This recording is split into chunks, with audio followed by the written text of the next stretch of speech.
Hey folks, it's Uncle Jimbo. I got a few more thoughts on the Royal Marines and sailors who were captured by the Iranians, how they acted in captivity, the reactions to their captivity, and their government's overall posture, which was really the big cause of this whole thing in the first place. Now, the bottom line was, let's look at one standard for this entire sordid affair. What did the British government and military want? What did they want those sailors and Marines to do?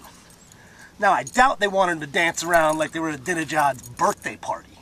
But the bottom line is they didn't want them to fight. They didn't really want them to resist. They basically wanted them to chill. Since they've been back, what's the reaction been of every British official? Every one of them I've heard so far has offered nothing but praise.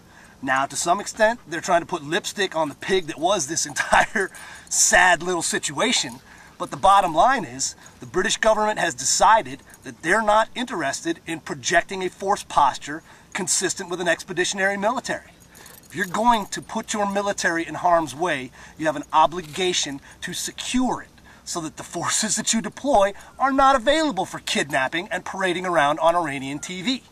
If you fail to do that as a government or as a military or as a commander of a fleet or a ship, then you've failed in your duties, but it's a failure in this case that goes to the highest elements of the British government. This was their policy. That's what led me to go ahead and attack both Colonels Jacobs and Peters. They went ahead and blamed the conduct of these sailors who were more or less told, don't fight, don't cause any trouble. And the bottom line was, they went ahead and attacked them personally as opposed to the government that put them in that situation. That's where the blame lies. Were the sailors and Marines pretty pathetic? I think yeah, and I think you can safely say that it was the sailors in a large extent more than the Royal Marines, and I don't think the Royal Marines would mind my making that distinction. The bottom line was, none of them came off very well, and some of them came off very stupid. Like my dog.